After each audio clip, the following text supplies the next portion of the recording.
Yo la famille, c'est BR10, on se retrouve pour une toute nouvelle vidéo avec un invité exceptionnel. Mais avant de le présenter, je tiens directement à m'excuser pour cette qualité visuelle un petit peu moindre que d'habitude. C'est pas vraiment au niveau de l'invité, puisqu'on a un invité de renom. On invite du Ronaldinho avec une qualité audiovisuelle digne de la Ligue 2. Mais bon, l'important c'est l'audio dans cette vidéo. Vous allez voir, on va juger vos unpopular opinions. J'ai sorti une vidéo avec PassD. Dans les commentaires, vous avez été plus de 200 voire 300 en 24 heures à en donner. Donc la sélection a été dure. Et donc j'ai invité le frérot Hugo de la chaîne Hugo FTBL pour juger tout ça. Comment ça va Hugo? Bah ça va très bien, écoute, merci pour l'invitation, ça fait plaisir. Et ouais, la qualité, c'est pas grave, l'important c'est ce qu'on va dire et c'est les notes qu'on va donner à toutes ces zones populaires opinion. En gros, on va donner une note sur 5 chacun, donc 5 sur 5, ça veut dire qu'on est archi d'accord avec votre unpopular opinion. 0 sur 5, ça veut dire que voilà, on vous trouve un peu, on vous regarde un peu en bizarre, si on peut dire ça comme ça. C'était juste pour vous dire ça à la famille et pour vous dire que j'ai une bonne excuse parce que je pars au Brésil demain. Donc voilà, je suis à Paris, vraie excuse. je suis avec ma valise. Vraie excuse. On va aller voir Neymar jouer normalement si Dieu le veut, donc on va se régaler. On est parti, est-ce que t'es chaud Hugo? Je suis très chaud. Les unpopular opinions. Vas-y. Allez, c'est parti pour la première. C'est directement Liam qui nous dit « Pour moi, Griezmann mérite un ballon d'or ». Alors je ne sais pas si c'est pour l'ensemble de sa carrière ou si c'est actuellement, je pense pas que ce soit actuellement, peut-être qu'il parle de 2018. Est-ce que pour toi Griezmann mérite un ballon d'or? C'est dur. C'est dur parce que potentiellement... Alors moi, toi tu penses à 2018, moi je pense peut-être plus à 2016 limite. Après, alors oui, parce que joueur esthétiquement très beau à voir, accomplissement en carrière, c'est fort sur le terrain, mais il manque, tu vois, ce petit truc qui te fait te dire, genre c'est sûr qu'il en méritait un, parce que, alors avec l'équipe de France, tu vois, ça se joue à un poteau de Gignac au dernier moment pour avoir l'Euro. Bon, il a la Coupe du Monde où il est monstrueux, ok, mais cette année-là, il y a du monde, il y a des prétendants, et la Ligue des Champions, il manque, tu vois, ce truc, il y a les pénaltys ratés en finale, les barres transversales, les défaites face au Real, et esthétiquement, et pour l'ensemble de la carrière, oui, il en mériterait un comme beaucoup. Après, tu vois, il manque ce petit truc pour te dire, il passe au-dessus des autres. Ah, pour moi, il mérite pas, je vais le dire honnêtement, parce qu'en 2018, pour moi, non. Même s'il gagne l'Europa League et la Coupe du Monde, pour moi, une Europa League, voilà, c'est bien, mais ça suffit pas. Et 2016, pareil, pour moi, c'est trop léger. Et tu vois, quand on dit, ouais, pour l'ensemble de la carrière, etc., enfin, quand c'est des Xavi, des Iniesta, quand c'est des légendes absolues de ce sport, mais Griezmann, pour moi, c'est pas une légende absolue de ce sport. Donc, pour moi, je suis pas d'accord, donc je mets 1 sur 5. Je mets pas 0, je mets 1 sur 5. Moi, écoute, je vais être un petit peu plus nuancé. Je vais aller à 2-3. Je vais dire 2. Je vais dire 2. Okay. Parce que ouais, il manque un petit truc et parce que voilà, il nous a carotte l'Europa League en 2018, donc il perd un point. Oui, pour ceux qui connaissent pas Hugo, les amis, il est marseillais. Là, il y a un Parisien et un Marseillais. Ça vous montre qu'on peut s'entendre bien entendu. On commence par un 3 sur 10. On enchaîne avec le deuxième unpopular opinion de enfant parisien. Benzema est surcoté grâce à la fin de sa carrière. Lewandowski le mange matin, midi, soir. Donc c'est un Parisien qui a l'air d'être plutôt, je sais pas, barcelonais peut-être, je ne sais pas. Alors est-ce qu'il est surcoté grâce à la fin de sa carrière? Moi je pense plutôt qu'il a été longtemps sous-coté. Après c'est vrai que j'adore Benzema, donc est-ce que je suis objectif? J'essaye de me remettre en question. Pour moi il a été souvent sous-coté parce qu'il n'avait pas les stats, etc. Parce qu'il a été le disciple de Ronaldo, on le sait. Et je suis content justement de la fin de sa carrière. Je trouve que ça a un peu remis les pendules à l'heure, surtout que c'est un gros bosseur qui a quasiment constamment, même s'il a raté 1 ou 2 saisons, progressé. Donc non, pour moi je dirais pas qu'il est surcoté. Je préfère Benzema que Lewandowski personnellement. Donc Lewandowski le mange matin, midi, soir, je trouve ça un petit peu dur. Donc je vais mettre 0 sur 5 cette fois-ci. Là je suis vraiment archi pas d'accord. Allez vas-y, on va plier ça. Je mets 0 sur 5 aussi. Un Parisien, un Marseillais qui adore un Lyonnais, tu vois, c'est vous dire un peu la puissance du type. Dire qu'il est surcoté, c'est une dinguerie. C'est une dinguerie. Tu peux absolument pas surcoter Benzema. Certes, il a pas toujours eu les stats. Certes, il y a la saison à 5 buts, voilà, que tout le monde ressort tout le temps. Lewandowski, c'est un excellent joueur. On va peut-être pas les comparer, mais dire qu'il le mange et dire qu'il est surcoté, c'est franchement faire. Il a fait combien? 2009, 2022, 2023, 14 ans au Real. Ouais, au Real, ouais. Alors il y a des périodes au début où il a galéré, mais faire 14 ans au Real sans se faire mettre dehors, c'est plus que la plupart des joueurs en fait. C'est une dinguerie. Même les plus grandes légendes du Real, il y en a très peu qui ont fait 14 ans au Real en fait. Donc à un poste où t'as autant de pression et où il y a eu autant de concurrents entre les Higuain, les Van Nistelrooy, il y en a eu 50 des 9. Et il est toujours resté. Regarde, parce que cette vidéo est très bien faite, parce qu'on enchaîne avec Wassim qui nous dit Benzema est le meilleur neuf all-time à la même table que R9. Là, tu vois, on était en train de pépon Benzema, et là, on va se calmer un petit peu, je pense. Ok. Là, il a dit à la même table que R9, là? Ouais. Même Benzema se met pas à la même table que R9. Voilà, donc déjà, ça va nuancer le truc. Franchement, après, c'est une catégorie de 9 qui joue un petit peu plus au ballon, qui redescend, qui touche plus la balle, qui organise. Donc déjà, c'est dur de le comparer à d'autres 9, tu vois, qui vont être que dans la surface ou qui vont beaucoup plus frapper. Tu regardes, je sais pas, ses stats en passe D. Tu vois, j'ai l'impression, quand j'imagine Benzema, je vois un mec qui participe au jeu et qui a fait du bien. Je crois qu'il est top 3 meilleurs passeurs de l'histoire du Real. Voilà. Ça montre le bonhomme. Donc, si t'as des ailiers percutants et qui sont bons devant le but, moi, je prends un Benzema tous les jours parce qu'il va créer un collectif, il va te faire jouer tous tes attaquants. Donc, je le mets très haut. On met quoi? On met 0 sur 5? C'est dur, en vrai. Parce que meilleur 9 all-time, tu mets combien de 9 devant lui? À part R9, moi, je mets CR7 parce que je le considère comme un 9 sur la fin de sa carrière. Ok, moi, je le considère pas comme un 9. Il fait au moins 10 ans 9, donc ça, c'est dur. Après, voilà, c'est une histoire de catégorie. Combien de 9 je mets devant lui? Alors, je vais parler que pour ceux que j'ai vus. Tu vois, il y a débat avec Suarez dans le style de jeu, parce qu'ils apportent pas la même chose. Peut-être que c'est plus un tueur devant le but, Suarez. Mais bon, après, on parle de deux monstres, donc forcément. Mais... Sinon, franchement, je le mets très haut. Hein. Je le mets très très haut sur ceux que j'ai donc vus, c'est pas une dinguerie de dire que c'est le meilleur 9 all-time. All-time, peut-être pas, parce que R9, vas-y, R9, c'est R9. Mais il est dans une discussion avec les 10 meilleurs all-time, je pense. Ok. Donc son avis, je mets 1 ou 2, quoi. Ok, moi je mets 3. Vas-y, on lui met 5 sur 10. Allez, on lui met la moyenne aussi. On enchaîne. On va voir si t'as des avis tranchés sur le Paris Saint-Germain. JHN qui nous dit, pour moi, Tourelle est le meilleur entraîneur que le PSG ait eu. Qu'est-ce que t'en penses? Ah, c'est pas mal en vrai. C'est pas mal parce que Tourelle, alors pas un expert parisien non plus, mais des souvenirs que j'ai, la première saison, il y a un style de jeu qui se développe, qui est assez novateur et qui est plutôt intéressant. Ouais. Et après, pour plein de raisons différentes, ça le fait pas, ou ça marche pas, ou il y a des soucis, et il finit par l'histoire qu'on connaît. Donc, il s'entendait pas avec Leonardo. Ouais, il y a eu ça. Après, il y a eu peut-être des soucis avec des joueurs, peut-être des trucs qu'il arrivait moins bien à faire, mais dans le style de jeu, c'était intéressant. Après, en termes d'accomplissement, est-ce que c'est le meilleur entraîneur? Sa première année, c'est quoi le parcours? Tu te rappelles un peu ou pas?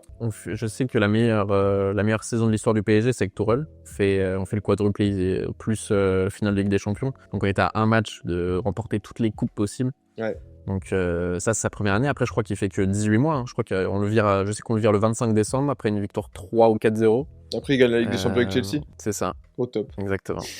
Non, meilleur entraîneur, écoute, alors il y a les années de Laurent Blanc, il y en a qui sont pas d'accord parce que est-ce que Laurent Blanc c'était vraiment Laurent Blanc? Est-ce que c'était son staff? On sait que Jean-Louis Gasset et tout, ça avait pas mal de poids. Moi, je garde des bons souvenirs des années de Laurent Blanc en tout cas. C'est peut-être là où le PSG me faisait le plus peur, tu vois. Ouais, franchement, je trouve c'est pas une dinguerie. Je mettrais bien, 4. 4, je pense. Ok. On parle juste période Qatari, hein, on va pas aller plus loin, sinon je pense qu'il y a d'autres personnes qui rentrent en compte. Mais on était trop petits. Luis Fernandez, etc. Voilà. Ouais, moi je mettrais 3 sur 5. Parce que Tourelle, c'est l'entraîneur en tout cas que moi j'ai préféré durant la période PSG. Je sais qu'il y a beaucoup de Parisiens qui sont pas d'accord avec ça. Moi j'ai préféré Tourelle que Laurent Blanc, même si j'ai préféré l'équipe de Laurent Blanc, j'ai préféré Thomas Tourelle. Je le trouvais meilleur tactiquement, j'aimais beaucoup tout ce qu'il dégageait. Donc voilà, moi je vais mettre 3 sur 5. On enchaîne avec cette fois-ci un avis sur un joueur de Marseille, un joueur aussi qui a joué FC Nantes à Saint-Etienne au LOSC. Payet est le joueur le plus surcoté du 21e siècle. Allez. Attends, Doué lui apprend le foot. C'est quoi ça? Est-ce qu'on peut parler sérieusement là? Non, Payet, les gars, vous pouvez pas le critiquer. Avec moi, c'est impossible. Impossible. Et pourtant, je lui tombe dessus. Hein. Crois-moi, quand on fait l'année en Ligue des Champions là, avec l'Olympiakos, Porto, année Covid, là, où il est hors de forme, où il est nul, j'étais écœuré. Mais impossible. Franchement, ce joueur, pour l'avoir vu jouer des centaines de matchs, il y a un truc, il y a une catégorie différente parce que tu peux parler carrière, accomplissement, trophée, blablabla, blablabla, on connaît. Mais sur le terrain, ce qu'il procure, les gestes, à tous les matchs, il sort des trucs, les passes. Il a fait des passes. À l'OM, il y a une passe pour Gerson dans un match, rien à voir. Hein. Il n'y a pas but et tout, mais la passe, j'ai jamais vu des passes comme ça. Donc pour ce qu'il m'a procuré, je dirais que c'est incroyable. Après, Doué, franchement, son nom parle pour lui. Il y a un truc de fou. Techniquement, voilà. Après, la route va être très longue. Payet, il a quand même fait une très longue carrière avec des références malgré tout. Et pour tout ce qu'il nous a procuré, je pense que surcoté, genre vraiment pas. Au contraire. Petite note, je mets 0. Ok, c'est cash. C'est cash. Bah moi les gars, je sais si tu connais les Parisiens à chaque fois ils aiment pas Payet, etc. Moi tu vois j'essaye de rester le maximum objectif. Hein. De toute façon les gens qui me suivent ils le connaissent. Je suis pas un mec qui va gueuler parce que le mec est marseillais. Loin de là. En plus selon à la base, je suis aussi, j'ai vécu 20 ans à Nantes, même si je suis pas né, tu vois. Donc tu vois Payet on respecte. Mais même s'il y a pas le palmarès, pour moi peut-être que les Marseillais le surcotent légèrement, mais ça se comprend parce qu'il y a l'affect. Mais pour moi, c'est un excellent joueur. Payet, c'est un magicien. Là où, des fois, on va dire que c'était un petit peu surfait, je trouve, dans les grands matchs, etc. Je trouvais qu'il en faisait un peu trop, que c'était pas toujours au rendez-vous. Mais ça reste un excellent joueur techniquement. C'est un des plus beaux joueurs qu'on a vu, nous, dans les 10 dernières années. Donc, tant qu'il est le joueur le plus surcoté du 21e siècle, non, pas du tout. Tu m'aurais dit légèrement surcoté par les Marseillais, j'aurais été d'accord. Oui, voilà, on dit pas que c'est le meilleur joueur de tous les temps ou que genre c'est le plus grand milieu offensif de l'histoire de la Ligue 1. On dit pas ça, on dit juste que à une période où genre les magiciens, il y en a plus trop, mais ce genre de mec, au contraire, tu dois pas le surcoter, tu dois le sous-coter. C'est tellement rare des joueurs qui te procurent autant d'émotions qu'au contraire, tu dois le mettre en valeur. Après, c'est pas pour ça qu'il a un grand palmarès, que dans les gros matchs, il était là. On dit pas le contraire, mais juste parce qu'il arrive à faire, tu vas au stade pour des joueurs comme ça. Exactement. Et on enchaîne avec un autre avis sur l'OM de Mohamed, 45, qui nous dit « Pour moi, et rien que pour moi, l'OM est le plus grand club de l'histoire du football français. » Ça, c'est l'éternel débat. Tu me laisses commencer?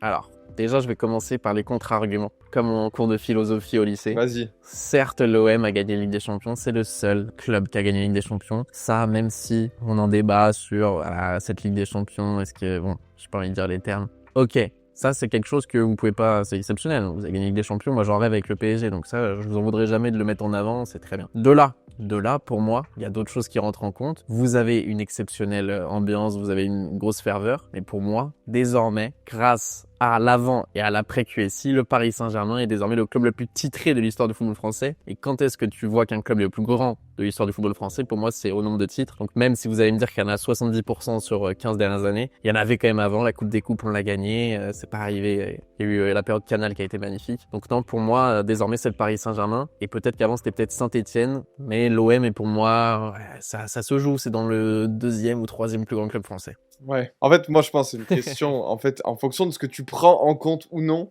genre, il y aura jamais de réponse. Il y aura jamais de réponse claire et tout, c'est un débat limite sans fin. En tout cas, ça en fait partie. Ça en fait partie, c'est sûr. Est-ce que c'est le plus grand? Forcément, moi, si tu me demandes, je vais te dire oui. Toi, si on te demande, tu vas dire non. Jusque-là, c'est logique. Ça se joue pas grand-chose avec les autres. Même, en vrai, tu peux caler des Saint-Etienne, des Monaco, tout ça dans les discussions. Même, après, c'est surtout des Lyon. J'ai oublié Lyon, sinon je vais me faire insulter.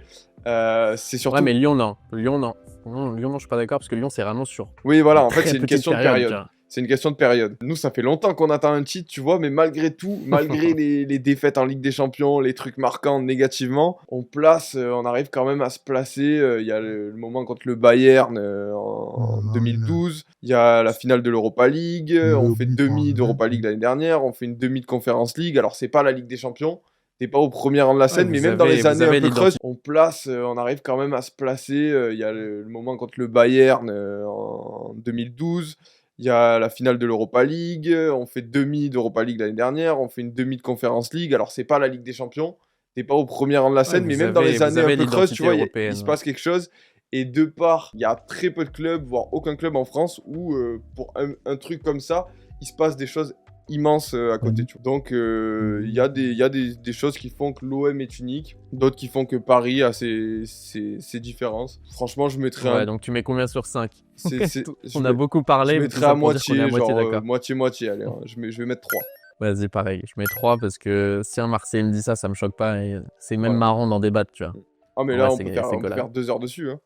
On enchaîne là avec un avis beaucoup plus controversé de notre ami Losk Best Club, donc un Lillois, qui nous dit Bernardo Silva est ultra surcoté. Sur l'aile, il est dégueulasse et au milieu, il est neutre. À part sa saison 21-22, il n'a jamais été transcendant à City, c'est mon avis. Il a 6 likes quand même, donc c'est-à-dire 7 personnes en tout qui sont d'accord avec ça. Écoute, moi je vais pas épiloguer, je vais pas raconter ma vie là-dessus. Bernardo Silva, c'est un joueur fantastique. Là, sur les 2 dernières saisons, c'est un petit peu plus dur. Mais de ce qu'il a fait à Monaco, à City, c'est un joueur formidable. Moi, il me fait trop kiffer ce joueur. J'aurais beaucoup aimé le voir au Paris Saint-Germain dans ses belles années, même s'il a que 30 ans, mais on a l'impression qu'il en a 35. Donc non, pour moi, c'est un 0 sur 5. C'est une catastrophe de dire ça. Faut respecter monsieur Bernardo. Ok, bah écoute, je vais aller à peu près dans ton sens. Les joueurs qui sortent un petit peu du lot. Alors, il a pas le gabarit pour le football de maintenant. On dirait qu'il est tout gringalé, tout petit. mais techniquement, voilà, c'est un artiste aussi, à sa façon. De fou. Alors, par période, à City, ça a été soit exceptionnel, hein, soit, ouais, plus compliqué. Mais dans le système de Guardiola, où ça tourne beaucoup et où ça doit être quand même assez usant, moi, je le laisserai quand même bien là où il est. Hein. Ouais, je vais mettre un. Puis il a mis Mahrez sur le banc pendant de longs moments, donc mettre Mahrez sur le banc, c'est pas facile, les amis. Je vais mettre un. On enchaîne avec un truc là, je sais pas si on va être d'accord, c'est intéressant. Emmanuel qui nous dit Drogba est meilleur que Ibrahimovic. Simple, efficace. Ah, Vas-y, je te laisse. Ça va encore comparer des joueurs. Moi, j'ai beaucoup de mal à comparer les joueurs parce que c'est trop... C'est trop compliqué. Meilleur que Ibrahimovic, alors peut-être qu'en accomplissement personnel, il y a plus. Mais t'en as un qui a marqué vraiment l'histoire du foot parce que il n'était pas comme les autres, vraiment sur le terrain. Et, il parle de Zlatan, les amis. Oui, je parle de Zlatan. Et parce qu'il y a aussi des grands moments, il y a aussi des buts, il y a des trucs vraiment qui sortent de l'ordinaire. Et t'en as un autre qui a un parcours qui n'a rien à voir, où il est parti de tout en bas, il est arrivé tout en haut en faisant kiffer vraiment les gens, en se défonçant sur le terrain. Et est-ce qu'il est meilleur? Moi, si tu me demandes de choisir entre les deux, je prends Drogba, mais parce qu'il y a Juste parce qu'il a joué à l'OM. Parce qu'il y a l'OM, parce qu'il y a... Tu vois, ça m'a vraiment marqué. Une seule saison. Là où... Ouais, Chelsea, ça m'a vraiment marqué, finale de Ligue des Champions, tout ça. Zlatan, ça m'a plus fait peur et ça m'a plus intrigué, tu vois.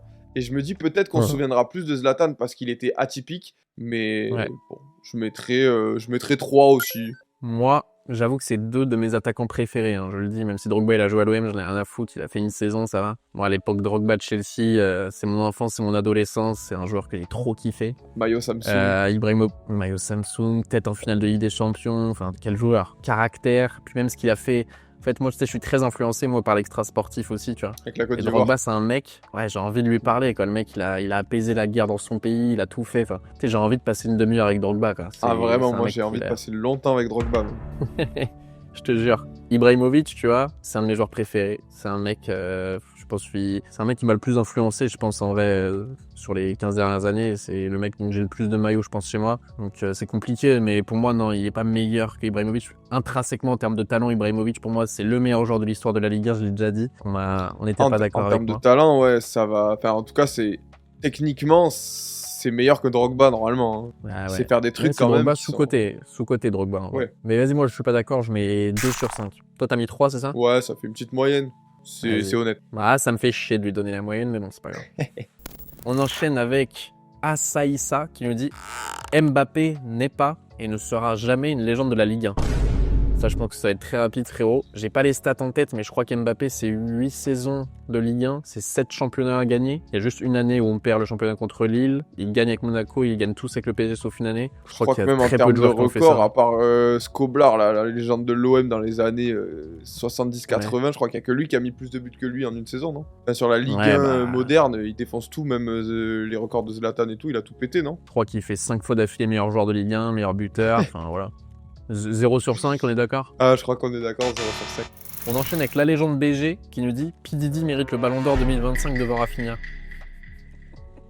Voilà. Allez, on enchaîne au suivant. Allez, hop. On enchaîne. Yoann Gourcuff est le meilleur joueur de l'histoire de la Ligue 1. Mais les gars.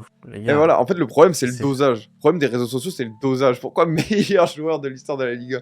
Si tu me dis la saison de Gourcuff à Bordeaux en 2009, c'est une des meilleures saisons, genre d'un 10 ou d'un milieu offensif de l'histoire de la Ligue 1, on peut discuter. De la Ligue 1. Ouais, mais ça, c'est le problème des Bordelais. Ils sont en division 8 et après, du coup, ils se raccrochent à ce qu'ils peuvent. Je te jure, c'est sûr, c'est un Bordelais. Il a 8 maillots de Gourcuff. Il regarde maintenant. Non, mais c'était très fort. C'était très, très, très, très fort. Toi, il t'a fait souffrir, non, Gourcuff? Ah bah oui. La roulette, vous l'avez toujours pas vu passer. Double roulette, double contact, gros pointu, là, il fait mal. Il fait mal. Je l'ai vu en direct ce match en plus. Ouais. Ah, c'était une belle époque, ça. Ouais, grosse époque. Non, mais on le met très haut en termes de saison et tout, ce qu'il fait en 2009, c'est exceptionnel. Après, genre, la vie, on peut même pas le juger. Mais frère, il a même pas de longévité. Gourcuff, une légende, c'est une longévité. Lui, il a quoi? Il a 3 saisons, je pense, 3 saisons au haut niveau. Sinon, c'est blessure sur blessure, quoi. Donc, compliqué. C'est triste, compliqué. Ah, c'est triste, le nouveau Zizou. Le nouveau Zidane. Non, ça c'est Marvin Martin, ça. Grave. MM. On enchaîne avec Poquito Cabeza. Il dit mon unpopular opinion fétiche. L'Espagne 2010 est le champion du monde du 21e siècle le plus surcoté. La France 2018, l'Italie 2006, le Brésil 2022 et l'Allemagne 2014, leur mettent tempête. J'assume. Pour moi, après, tu vois, je pense qu'on a à peu près le même âge, tu vois. T'as quel âge, toi? 24. Ouais, moi aussi. On est tous les deux 24 ans. Pour moi, tu vois, l'Espagne 2010, ça m'a choqué. Genre, j'étais petit, ça m'a choqué. Genre, je me suis dit, c'est quoi cette équipe de fous? Je me rappelle avec mon pote, là, actuellement chez qui je suis, il m'avait dit l'Espagne ont gagné la Coupe du Monde, ils l'ont jamais gagné, toi on avait 10 ans. Cette équipe était folle. Pour moi, j'ai largement été plus impressionné par l'Espagne 2010 que par l'Allemagne 2014, même s'ils ont mis un 7-1, ou par l'Argentine 2022, par exemple. Ouais. Alors moi, tu vois, c'est l'inverse. Parce que, Ok. tu vois, si je me base juste sur mes souvenirs, c'est le champion du monde on compte pas 2002, hein, qui m'a le moins impressionné, entre guillemets. Euh, Ok. Et en plus, alors il y a ça, il y a le fait que j'ai fait des vidéos sur la Coupe du Monde et quand je me suis replongé dedans, alors c'est impressionnant dans le style de jeu. C'est vrai qu'il y a beaucoup de 1-0. Je crois 8e, quart demi, il passe à 1-0, je crois, un truc comme ça, ou non, finale. Ouais. Il y en a peut-être Il juste y en a un deux. match Il y en a. où il passe pas à 1-0, Ouais, je c'est crois. ça. Donc beaucoup de 1-0, donc peut-être moins impressionnant. Mais après, il y a aussi le truc de te dire qu'ils ont pris l'euro d'avant et l'euro d'après. Et que sur la C'est période, il n'y a ça. personne qui peut les tester. Et c'était une machine et c'était un truc qu'on n'avait jamais vu. Alors peut-être le fait qu'ils jouaient des fois 109, même s'il y avait Torres et Villa qui tournaient ou qui jouaient des fois sur le côté, ça peut te dire Ouais. ça. Est-ce que c'est le plus surcoté? Ah, t'as l'air pas mal d'accord quand même. Non, non, non, pas mal d'accord, tu vois. Genre, je les mettrais au-dessus de certains, mais tu vois, tu m'envoies l'Allemagne 2014 en face, je sais pas ce qui se passe. Ok. Moi, dans ma tête, c'est l'Espagne qui gagne, tu vois. Parce que pour moi, je sais pas, cette période était folle, quoi. Après, il prenait C'était. presque pas de but en fait. Ah ouais? Bah, t'avais Ramos, Piqué, Prime derrière, quoi. Ouais, non, moi je serais à 2 sur 5. Allez, on va mettre 2 parce que Ah, donc t'es pas d'accord. je Je suis pensais que t'allais plus mettre pas plus que la moyenne. d'accord, mais en fait, je suis assez entre les deux quand même, hein. Dans cette vidéo, je suis beaucoup entre Ok. les deux quand même. La Suisse, c'est le maillot de la Les Suisse qu'il mecs faut qui que ont pas j'achète. d'avis. Celui-là de Anderson Roy, premier, donc c'était le premier commentaire de la vidéo apparemment. Pour moi, Salah Prime est meilleur que Hazard Prime. Mais pour moi, je préfère Hazard Prime. Pour moi, c'est le seul mec qui a réussi un petit peu à concurrencer Neymar dans cette course à Messi CR7, un truc qu'on verra plus jamais dans le foot. Pour moi, Hazard, c'était exceptionnel à Chelsea. À Lille aussi, bien entendu, mais ça reste la Ligue 1, c'est quand même inférieur à la Première Ligue. Ce qu'il a fait à Chelsea, 2 ou 3 fois meilleur joueur de Première Ligue. Enfin, c'était exceptionnel. Hmm. Le seul truc qui lui manque, c'est qu'en Ligue des Champions, tout comme Zlatan, tu vois, dont on parlait tout à l'heure, Ouais. en Ligue des Champions, c'était très très faible. Ok, ça c'est le débat, il avait eu sur Canal Habib Bey contre Nasri où il parlait de ça et tout. Alors je pense, franchement, moi Ouais. si je dois te dire, genre dans mes souvenirs, juste le ressenti foot pur et dur, genre je mets Hazard au-dessus, tu vois. Ouais. Parce que voilà, il m'a procuré des trucs, peut-être j'étais plus petit aussi, donc plus sensible à ça, tu vois, 2014 même, Puis, il y avait FIFA avec, il y avait tout ça. et il t'a fait mal aussi. T'as pas mis une frappe du gauche à Steve Mandanda de 35 mètres là? Ça te Si, dit mais rien? ça c'était à Lille. Si, mais arrête de arrête de remuer les souvenirs là. Putain, vous, il avait failli vous éliminer en Ligue des Champions, mais Thiago Silva, il a marqué derrière. Ça compte pas. Et il a failli signer au PSG aussi. Ouais. Il a Mais failli. du coup, attends, je rebondis sur ça. Lui, il a répondu à la question et il a dit que Salah était 1000 fois au-dessus de lui. Et je pense honnêtement, genre si on doit juger de manière objective après, je pense que Salah est en termes d'accomplissement, en termes de talent, ça peut se taper, tu vois. Mais en termes d'accomplissement, en Ouais. vrai, ce qu'il fait depuis Oui. qu'il est arrivé à Liverpool, c'est tellement énorme que Ouais, mais je le mets écoute bien au-dessus bien. en fait. L'unpopular opinion, c'est Salah Prime versus Hazard Prime. C'est pas par rapport à la Mm. carrière. C'est sur une saison, par exemple. Ouais, Et mais pour moi, sur en une fait, saison, Hazard est truc, meilleur. ouais, peut-être qu'il est meilleur sur une saison, sauf que le prime de Salah, il dure hyper longtemps. Genre, limite, De ouf, la longévité il a est eu folle. une saison de trou, et encore, en termes de stats, il était énorme. Mais sinon, Mm. moi, je pense, en vrai, Quel joueur. je vais, même si, vas-y, tant pis pour l'unpopular opinion, je juge pas juste sur une saison, je juge pour tout ce que je vous ai dit. Et du coup, non, je suis pas trop d'accord avec. Je mettrais 1, parce que ça serait manquer Ok. de respect. Même si je pense que je préfère Hazard si je dois choisir. Bah, du coup, t'es d'accord. Parce que lui, il dit Salah Prime est meilleur que Hazard Ah oui, Prime. oui, ah oui, je suis d'accord. Vas-y, je mets 4. Bon, en fait, ça me choque pas. Genre, je saute pas de ma chaise si tu me dis ça. Mais je préfère Hazard, donc je mets 2. Et il y a pas eu de 5 sur 5, frère. Je suis dégoûté. Il y en a 2-3, on peut les faire, hein, c'est des bonus. On peut les faire rapidos, tu vois, sans Vas-y. trop débattre. Pour moi, Désiré Doué tue Yamal en dribble pur. Pour moi, non. En Non. geste technique, si vous voulez, peut-être qu'il a 5 étoiles sur FIFA, j'en sais rien, je joue Faudra que à du temps, FIFA. mais là, ça y est, il a fait 2 crochets contre Monaco. Ouais, C'est bien, ça hein, va. mais attendons. Donc, non. Yamal, techniquement, c'est trop Oui, fort. en Donc, plus. non, pour moi, non, je mets 1 sur 5. Lemar sans blessure, Thomas Lemar, c'est le même niveau que Bernardo Silva. Wesh. Thomas Lemar, il ressort de l'ombre, on l'a pas vu depuis longtemps. Et il est encore à l'Atlético ou pas? J'ai vu au Ouais, il est mercato, encore à vers le l'Atlético. 20 janvier, il y était encore. Ouais. Franchement, sans blessure, je me rappelle même pas tellement c'était il y a longtemps. L'enfoiré. Et on termine avec Nathan qui nous dit: pour moi, Edinson Cavani est plus une légende du PSG que Zlatan. Toi, t'as les cheveux longs, t'as la même coupe que Cavani, tu vas être d'accord. T'es dans les Moi, en Steven vrai, Matador, toi. moi, je suis de la team Cavani. Genre, tu sais, c'était un des rares joueurs du PSG où je me suis dit, Genre, s'il veut venir à l'OM, on prend. Au final, cheveux longs, on a eu Rabiot, mais Cavani, c'est pas mal. Non, Ouais, mais il a le style un peu, la grinta marseillaise et tout, je comprends. Après, Zlatan, il est, comme je t'ai dit tout à l'heure, il est trop atypique, donc il a plus marqué le foot, donc il va plus marquer le PSG, tu vois, dans l'imaginaire collectif. Mais sinon, en accomplissement, je pense que je le mets au-dessus de Zlatan. Ouais. Non, pas moi. Moi, tu sais quoi, je mets 0 parce que pour moi, Zlatan, il a fait changer de dimension par le Paris Saint-Germain. Ouais. Cavani, non. Ouais, Cavani, mais vraiment, Cavani, je c'est respecte, sous-côté. Hein. Il fait trop de trucs. Mais parce que toi, tu regardais pas tous les matchs du PSG. Franchement, je les regardais quasi tous. Hein. Cavani. Après, il y a eu une période où il ratait il est des dans mon trucs top et tout, 5. c'était trop drôle. Eh oui, il est dans mon top 5 des joueurs que j'ai le plus insulté de ma vie, Cavani. Avec tout le respect, hein, mais franchement, il m'a rendu fou. On termine avec celui-là, mais il n'y aura pas de 5 sur 5, je pense. On sait jamais.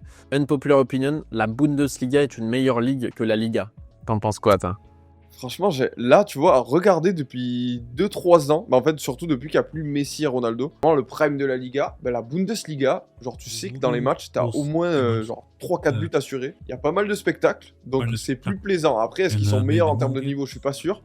Mais si ça doit être juste à regarder, je suis d'accord. Ouais, moi aussi, j'ai quand même plus de Bundesliga depuis, pareil, depuis qu'il n'y a plus Messi et Ronaldo. Enfin, depuis que Messi a signé au PSG, en vrai. Et même Neymar, en vrai, j'ai commencé un petit peu m'en défaire quand Neymar est arrivé au PSG. Et quand Messi et Ronaldo sont partis, je regarde vraiment que les gros matchs ou les matchs du Barça, du Real, s'il n'y a rien en face, tu vois. S'il n'y a pas d'autres matchs en face. Je mets 3 sur 5, Bundesliga meilleur que la Liga. Allez, je mets 4 sur 5, histoire qu'on ait enfin une bonne note à plus de 6. Bon bah frérot, on a fait le tour, il y en avait encore beaucoup, comme je te l'ai dit, il y en avait 200 je pense. J'ai essayé aussi de prendre les plus frauduleux, parce qu'il y en a, ils disent unpopular opinion. Florian Thauvin est une légende de l'OM, c'est pas une populaire. Ouais. On va pas ouvrir le débat, sinon la vidéo elle va jamais finir, mais je suis pas sûr de celle-là. Bon bah frérot, merci en tout cas pour ta venue, c'était un plaisir. Régale-toi bien au Brésil. Hein. Bah ouais, bah normalement la vidéo elle sort, ce sera la moitié de mon voyage à peu près, donc venez suivre ça sur Instagram les amis. Allez follow Hugo, TikTok, YouTube. Merci beaucoup frérot, bonne matinée, bonne journée, bonne soirée, bonne nuit, c'était BRD, c'est Hugo. Peace. Elle m'a dit qu'elle voulait plus de fake là.